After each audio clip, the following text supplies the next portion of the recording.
अस्सलाम वालेकुम, मैं हूं इमरान आज़म और आप देख रहे हैं मेरा यूट्यूब चैनल इमरान आज़म व्यूज़। नाज़रीन, इस्लामाबाद में अब की बार जो है खतूत का सिलसिला चल पड़ा है। एक के बाद एक ख़त लिखा जा रहा है और आला तरीन शख्सियात ये ख़त लिख रही हैं और वो जा भी आला तरीन शख्सियात को ही हैं। आपको पता है कि गुज़श्ता व्लॉग में मैंने आपको बताया था कि सुप्रीम कोर्ट के 4 जजेस ने चीफ जस्टिस ऑफ पाकिस्तान को ख़त लिखा है। फिर रात गई ये खबर आई कि हाई कोर्ट के एक जज ने भी जो है एक ख़त लिख दिया है। और फिर आज सबसे बड़ी खबर आई।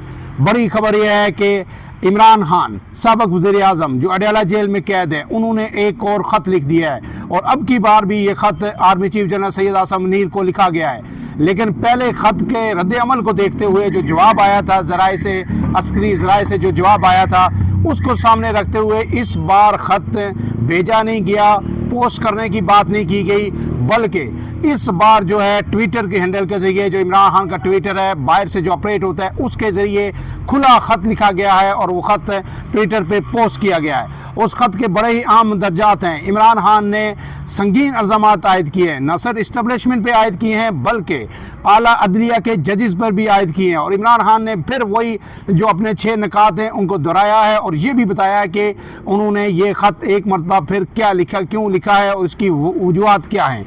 तो इमरान खान के जो ख़त के वो दर्जात हैं वो मैं आपके सामने रख देता हूँ। ये ख़त इमरान खान के ऑफिशियल ट्विटर अकाउंट से पोस्ट किया गया है। अपने ख़त में इमरान खान ने लिखा है कि मैंने मुल्क कौम की बेहतरी की खातर नेक नियति से आर्मी चीफ यानी आपके नाम ख़त लिखा। ख़त का मकसद फ़ौज और आवाम के दरमियान दिन ब दिन बढ़ती हुई खलीज को कम करना था, मगर ख़त का जवाब इंतहाई गैर संजीदगी से और गैर जिम्मेदारी से दिया गया। जवाब कोई बाज़ाब्ता लिख के नहीं दिया गया था, क्योंकि वो ख़त पहुंचा है या नहीं पहुंचा ये भी एक मामला बन के रह गया है। लेकिन जो ज़राए से खबर जारी की गई थी उसमें कहा गया था कि इस्टबलिशमेंट को या आर्मी चीफ को इमरान खान का ख़त वसूल करने में रत्ती बराबर भी कोई इंटरेस्ट नहीं है। ये इमरान खान का इशारा बिल्कुल उसी तरफ है और उसी चीज़ को इमरान खान कोट कर रहे हैं। आगे इमरान खान ने लिखा कि मैं पाकिस्तान का साबिक़ वज़ीर आज़म और मुल्क की सबसे बड़ी और मकबूल जमात का सरबराह हूँ। मैंने अपनी सारी ज़िंदगी आलमी सतह पर मुल्क और कौम का नाम रोशन करने में गुजारी। 1970 से अब तक मेरी 55 साल की पब्लिक लाइफ और 30 साल की कमाई सबके सामने है। मेरा जीना मरना सिर्फ और सिर्फ पाकिस्तान है। इमरान खान ने लिखा कि मुझे सिर्फ और सिर्फ अपनी फ़ौज के तासर, अवाम और फ़ौज के दरमियान बढ़ती खलीज के मुमकिन मुज़मरात की फ़िक्र है, जिसकी वजह से मैंने ये ख़त लिखा। मैंने जिन 6 निकात की निशानदेही की है, इन पर अगर अवामी राय भी ली जाए तो 90% अवाम उन निकात की हमायत करेंगे। गोया इमरान खान ने ये एक दफ़ा फिर बताया है कि इस मुल्क की 90% अवाम उनके साथ है या उनके मौक़िफ़ की तायद करती है, या जो कुछ उनके साथ हो रहा है वो उससे नाला है और उसे दुरुस्त नहीं मानती। आगे इमरान खान ने लिखा कि पहले अडयाला जेल के फ़र्ज शनास सुपरिटेंडेंट अकरम को अगवा किया गया और तशद्दुद का निशाना बनाया गया। अब ये 4 शीट पेश की जा रही है इस ख़त में।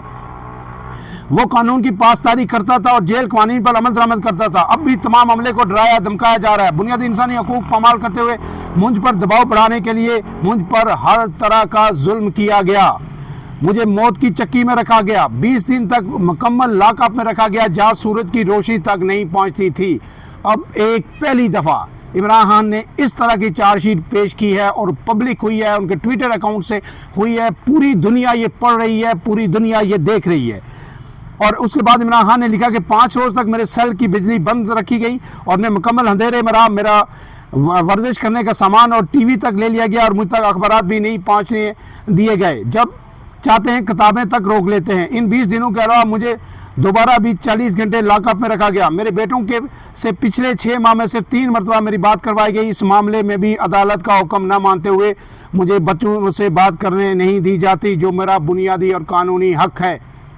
गोया इमरान खान हर तरफ से हर चीज़ जो उनके साथ गुजरी है वो बयान कर रहे हैं इस ख़त में। और ये ख़त ज़ाहिर है ट्विटर ISPR भी पढ़ेगी, आर्मी चीफ तक भी ये पहुँचेगा और फिर आलमी दुनिया तक भी पहुँचेगा, जहाँ इंसानी हकूक़ के हवाले से लोग कंसर्न होते हैं। अब इसके बाद इमरान खान ने कहा है कि मेरी जमात के अफराद दूर दराज इलाकों से मुझसे मुलाकात के लिए आते हैं, मगर उनको भी अदालती आर्डर्स के बावजूद मुलाकात की इजाज़त नहीं मिलती। मुझे 6 माह में गिनती के चंद अफराद से ही मिलवाया गया। इस्लामाबाद हाई कोर्ट के वाज़ेह अहकामात के बावजूद मेरी अहलिया से मेरी मुलाकात नहीं करवाई जाती। मेरी अहलिया को भी कैद तनाई में रखा गया है। उन्होंने कहा कि गन पॉइंट पर करवाई गई 26वीं आईनी तरमीम के जरिए अदालती निज़ाम पर कब्जा किया गया। अब वो अदालतों की तरफ आए और उन्होंने कहा कि ये अदालतें मुकम्मल तौर पर जो है कब्ज़े में हैं और ये इनकी आज़ादी सल्ब कर ली गई है, कोई जज जो है आज़ाद नहीं है। कोर्ट पैकिंग का मकसद इंसानी हकूक़ की पामालियों और इंतखाबी फ्रॉड की पर्दापोशी और मेरे खिलाफ मुकदमात में मनपसंद फैसलों के लिए पॉकेट जजेस भर्ती करना है। वो जजेस जो जेब में हों, जो उनको कहा जाए उसी तरह के फैसले दें और कानून और आइन है उसको मद्देनज़र न रखें। उस तरह इमरान खान इशारा कर रहे हैं ताकि अदलिया में कोई शफाफ फैसले देने वाला न हो। मेरे सारे केसेस के फैसले दबाव के ज़रिए दिलवाए जा रहे हैं। मुझे गैर कानूनी तौर पर 4 सज़ाएँ दी गई। मेरे खिलाफ फैसला देने के लिए जज साहिबान पर इतना दबाव होता है कि एक जज का ब्लड प्रेशर 5 मरतबा हाई हुआ और उसे जेल अस्पताल में दाखिल करवाना पड़ा। और आखिर में इमरान खान ने एक अहम तरीन बात की है। उस जज ने मेरे वकील को बताया कि मुझे और मेरी अहलिया को सज़ा देने के लिए ऊपर से शदीद तरीन दबाव था।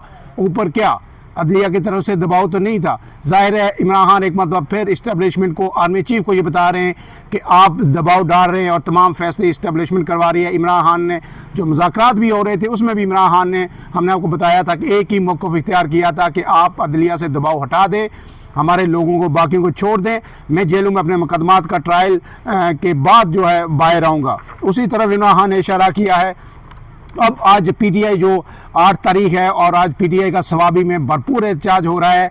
इसी तरह आज़ाद कश्मीर में भी एहतजाज हो रहा है। आज़ाद कश्मीर में जो अपोजिशन लीडर हैं ख्वाजा फारूक साहब, उन्हें भी गिरफ्तार कर लिया गया है मुजफ्फराबाद में एहतजाज के दौरान। और इसी तरह जहाँ जहाँ एहतजाज हो रहा है वहाँ पुलिस सख्ती से निमट रही है। कई जगहों पर जो है दफ़ा 144 लगाई गई है। मुल्तान से जो है शाह महमूद कुरैशी की बेटी जो हैं उन्हें गिरफ्तार कर लिया गया है। और इस तरह लेकिन सवाबी में क्यों किया जा रहा है, KPK में हुकूमत है उनकी और वहाँ पे बड़ा अवामी इज्तिमा और रद्द अमल सामने आ रहा है 8 फरवरी को जो इलेक्शन हुए थे उनमें धांधली के इल्ज़ामात पर। अब इसके साथ बात कर लेते हैं मुख्तसरन। जस्टिस बाबरस्तार ने Islamabad high court chief justice आमर फारूक के ट्रांसफ़र 3 जजेस से मुतल्लक गैर कानूनी इक़दामात के हवाले से एक तफसीली ख़त लिख दिया है। उन्होंने जस्टिस आमर फारूक को लिखा है कि जो 3 जजेस जो दूसरे हाई कोर्ट से ट्रांसफ़र होकर आए थे उसके बाद आपने जो सीनियरिटी जारी की है ये गैर कानूनी है, गैर आइनी है और फिर आपने जो दूसरी कमेटीज़ बनाई हैं वो भी खिलाफ आइन हैं। उन्होंने कहा है कि इस्लामाबाद हाई कोर्ट जस्टिस बाबरस्तार ने लाहौर, सिंध और बलूचिस्तान हाई कोर्ट से ट्रांसफ़र होने वाले 3 जजेस के मामले पर चीफ जस्टिस आमर फारूक को जो ख़त लिखा है ये 6 सफ़ात पर मुश्तमिल है। और जस्टिस बाबरस्तार ने ट्रांसफ़र जजों की सीनियरिटी लिस्ट जारी करने पर तफसात का इज़हार किया और ख़त में चीफ जस्टिस आमर फारूक के हाई कोर्ट एडमिनिस्ट्रेशन कमेटी को भी गैर कानूनी कह दिया है। Chief justice Islamabad high court से उन्होंने मुतालबा किया कि सीनियरिटी लिस्ट और एडमिनिस्ट्रेशन कमेटी के नोटिफिकेशन फौरी वापस लिए जाएँ। अपने ख़त में उन्हें सीनियरिटी लिस्ट के खिलाफ रिप्रेजेंटेशन फाइल करने का भी जिक्र किया है। जैसे बाबरस्तार ने कहा कि सीनियरिटी लिस्ट और एडमिनिस्ट्रेशन कमेटी का नोटिफिकेशन जारी करना गैर आइनी, गैर कानूनी है। इस्लामाबाद हाई कोर्ट के जज के तौर पर हल्फ उठाए बगैर ट्रांसफ़र जजों को कमेटी में रखना गैर कानूनी है। ट्रांसफ़र नोटिफिकेशन में कहीं नहीं लिखा कि ट्रांसफ़र आर्जी है या मुस्तकिल है। आर्टिकल 194 के तहत हमारे मज़द साथी जजों ने अपनी अपनी हाई कोर्ट्स का हल्फ उठा रखा था। ये वही बात जो हम आपसे आपको कह रहे हैं, जो पहले भी तमाम जो हाई कोर्ट के जजेस हैं नकात उठा रहे हैं, वही अब जस्टिस बाबरस्तार ने बराह रास्त आमर फारूक को ख़त लिख के एक मरतबा फिर तफसात का इज़हार किया है। सुप्रीम कोर्ट के 4 जजेस ने ख़त लिखा, हाई कोर्ट के जज का ख़त आ गया, तो अब जो है जो पीर से जो अदालती हफ्ता शुरू होगा उसमें भरपूर खबरें सामने आएंगी और एक नया अदालती महाज खड़ा होगा। इसके बाद जो है उन्होंने ये कहा है कि आपकी ज़ेर निगरानी तीनों जजेस आर्टिकल 194 की खिलाफवर्जी करते हुए बगैर हल्फ 3 फरवरी से जुडिशल काम शुरू कर चुके हैं। उन्होंने कहा है कि आर्टिकल 194 के तहत बतौर चीफ जस्टिस आपकी जिम्मेदारी बनती थी कि आप तीनों जजेस से हल्फ लेते। बगैर हल्फ जजों से जुडिशल इंतजामी काम लेना उनके लिए भी शर्मिंदगी का बायस बन सकता है।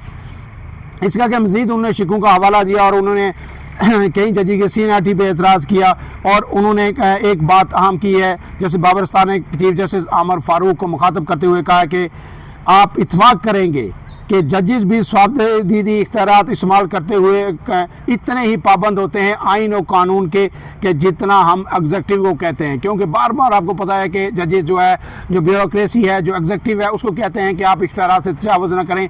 तो उन्होंने उसी तरह निशानदेही की है कि जनाब चीफ जस्टिस साहब, अगर एग्जेक्टिव इसकी पाबंद है तो Basid chief justice Islamabad high court आप भी पाबंद थे, लेकिन आपने आइन और कानून को पसे पुश डाल दिया, आपने इख्तियारात से तजावुज़ किया, लिहाजा इन तमाम फैसलों को फौरी वापस लिया जाए। इन तमाम फैसलों के जो खतूत हैं हाई कोर्ट से लिखे जा रहे हैं, सुप्रीम कोर्ट से लिखे जा रहे हैं, इमरान खान की जानिब से लिखे जा रहे हैं, आइंदा हफ्ते इसके असरात खुलकर सामने आएंगे। फिलहाल के लिए इतना ही। अपनी मेज़बान इमरान आज़म को इजाज़त दीजिए। अल्लाह हाफिज़।